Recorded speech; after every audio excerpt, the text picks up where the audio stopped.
नमस्ते दोस्तों, मेरे चैनल में आप सबका स्वागत है। आज मैं एक नागिन और एक लड़का के कथा सुनाती हूँ।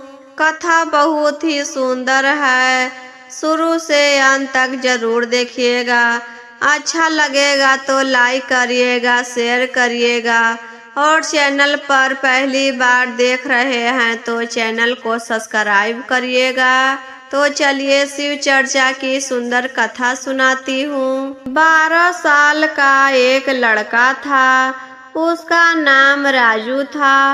वह अपने दोस्तों के साथ एक बगीचा में खेलने गया था। सभी बच्चों को खेलते खेलते एक सर्प पर नजर पड़ता है। राजू सांप को देखकर उसे मार देता है। सांप के मारने के बाद वह घर चला जाता है। उधर से नागिन आती है गुरु बहना, तो ये अपने नाग को खोजने लगती है कि कहाँ मेरे पति हैं। इधर उधर खोजने के बाद कहीं नहीं मिलते हैं। बहुत देर खोजने के बाद नागिन अपने पति को खोज लेती है और देखती है कि अरे यह तो मर गए हैं। मेरे पति को किसने मारा होगा। गुरु बहना नाग को जो भी मारता है सबके तस्वीर आंखों में चला जाता है। तब नागिन अपने पति के आंखों में देखती है तो 12 साल के लड़का राजू के तस्वीर था। अब वह ठान ली कि हम अपने पति के बदला जरूर लेंगे उस लड़का से।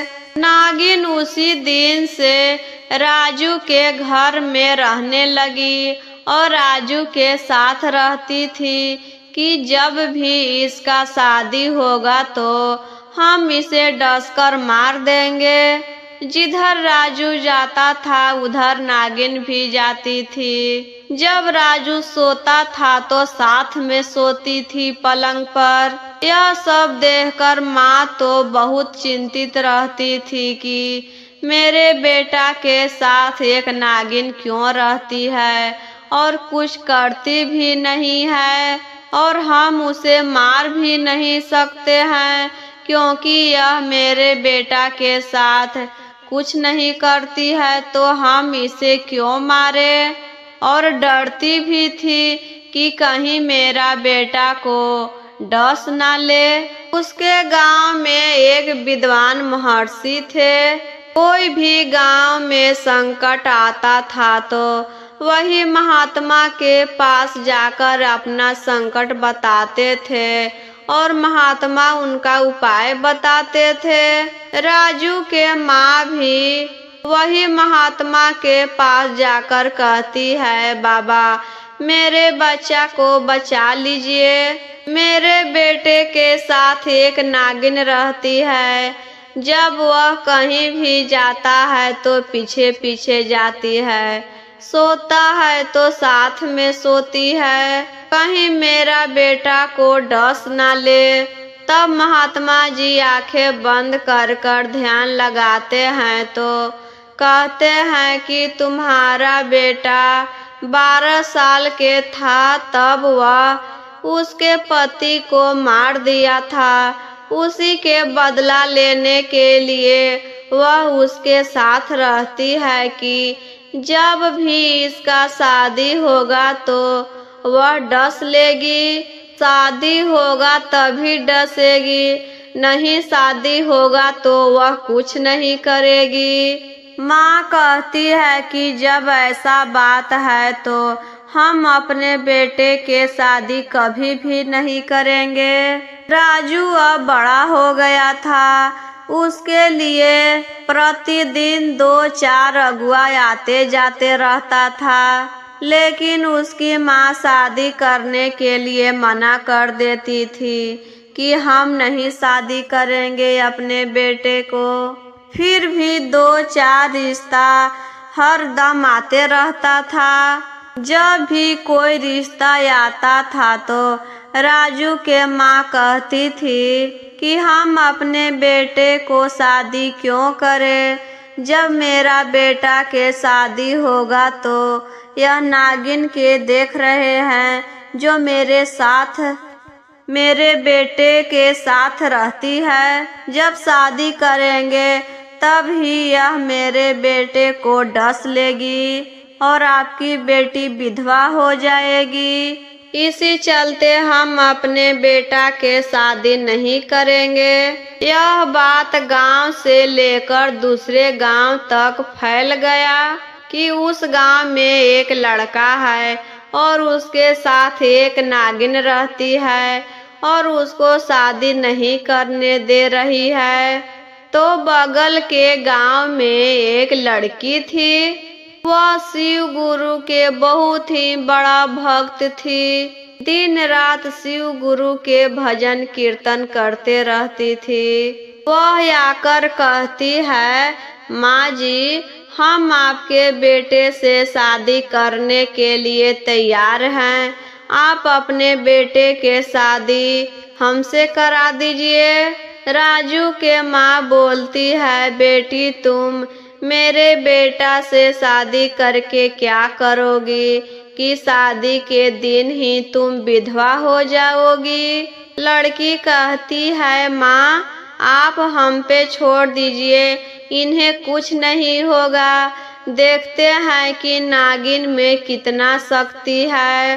तब दोनों के शादी तय हो जाता है, सगाई हो जाता है। लेकिन नागिन साथ में ही रहती है, कुछ नहीं करती है। शादी के लिए भी दिन तारीख सब बैठ जाता है।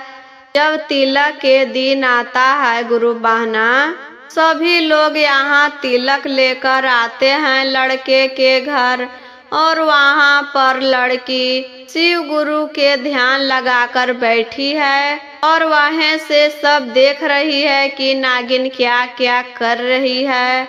वह शिव गुरु को इतना बड़ा भक्त थी कि उसको सब चीज दिखाई देता था। कहीं पर रहने के बाद भी वह महादेव से प्रार्थना करती रही, नमः शिवाय के जाप करती रही।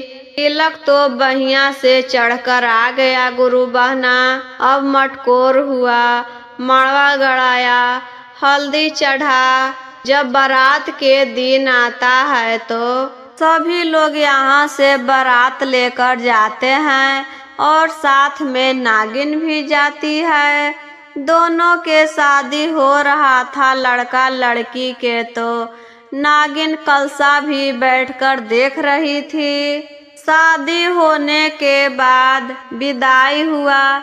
लड़की अपने ससुराल आई। लड़की के गृह प्रवेश हुआ, कोहबर में गई और बैठकर शिव गुरु से दया मांगने लगी कि प्रभु मेरे सुहाग पर संकट है, अब आप ही कुछ कर सकते हैं प्रभु।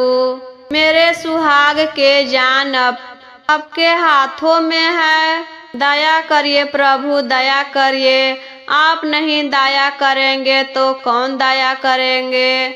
जब रात हुआ गुरु बहना, लड़का अपने घर में सोने आता है तो नागिन पलंग पर सो जाती है। दुल्हन कहती है कि हटो यहाँ से, तुम मेरे सौतन बनने आई हो। फिर भी नागिन नहीं हटती है, दोनों के बीच में सोती है। दुल्हन कहती है कि आखिर तुम क्या चाहती हो। नागिन कहती है, हम तुम्हारे पति के जान लेंगे, लेकिन तुम्हारे शिव गुरु इसे बचा ले रहे हैं। लड़की कहती है कि आपके पति के जान लिए थे, उस वक्त इनको कुछ ज्ञान नहीं था, वह बचपना में कर दिए थे, इन्हें माफ कर दो। एक बात बताओ, जब तुम्हारे पति मरे थे तो तुम्हारे कितने बच्चे थे। नागिन कहती है कि मेरे तो 3 बच्चे थे। तब लड़की कहती है कि जब मेरे 3 बच्चे हो जाएंगे तो मेरे पति को मार देना। तब नागिन वहाँ से चली जाती है गुरु बहना। कुछ दिन के बाद लड़की गर्भवती हो गई। धीरे धीरे 9 महीना बीता। 9 महीने के बाद एक लड़के को जन्म देती है। लड़का के जन्म बैसाख जेठ के महीना में होता है। नागिन सोचती है कि अब एक बच्चा हो गया, जा रहे हैं उसको अब मार डालेंगे। उधर से हना हना करते हुए आती है। शिष्या बहन नागिन के आवाज सुन के अपने दरवाजा के आगे फूल बिछा देती है और वहां पर एक कटोरी में पानी रख देती है। फिर थोड़ा सा आगे बढ़कर पानी में नमक डाल देती है। उसके बाद आगे बढ़कर एक कटोरी में दूध रख देती है। बैसाख जेठ का दिन था। नागिन के आते आते उसका पैर जलने लगा था और गर्मी से व्याकुल थी। शिष्या बहन जो रास्ते में फूल बिछाई थी उस पर आकर नागिन आराम करने लगी और शिष्या बहन वहां पर बैठकर आंचल से हवा देने लगी। नागिन आगे बढ़ती है तो पानी रखा हुआ था, पानी पी लेती है। फिर आगे बढ़ती है तो एक कटोरी में नमक पानी था, वो भी पी लेती है। फिर आगे बढ़ती है गुरु बहना। तब शिष्या बहन अपने हाथों से नागिन के दूध पिलाती है और कहती है कि आप यहाँ क्यों आ गए। नागिन कहती है कि कहाँ है तुम्हारा पति, हम उसको डसने आए हैं। शिष्या बहन कहती है कि अभी तो मेरा एक बच्चा हुआ है, अभी 2 बच्चा और होगा तब उन्हें डस लीजिएगा। उसके बाद हम अपने बच्चे के सहारे जी लेंगे। तब नागिन कहती है जाओ, तुम्हारे पति को हम क्षमा किए। तुम मेरे लिए इतना कुछ करके रखी थी, मेरे आते आते पैर जल गया था तो तुम रास्ते पर फूल बिछा दी, आंचल से हवा देने लगी, पानी पिलाई, दूध पिलाई। मेरा गुस्सा अब शांत हो गया। तुम सदा सुहागन रहो, तुम दोनों के जोड़ी 7 जन्मों तक बने रहे। ऐसा वरदान देकर नागिन वहां से चली जाती है गुरु बहना। आज शिष्या बहन के पति के जान इसलिए बचा था कि उसके ऊपर शिव गुरु का सहारा था। शिव गुरु में बहुत शक्ति है गुरु बहना। वह अपने शिष्या को कभी कुछ नहीं होने देते हैं। तो प्रेम से बोलिए हर हर महादेव की जय।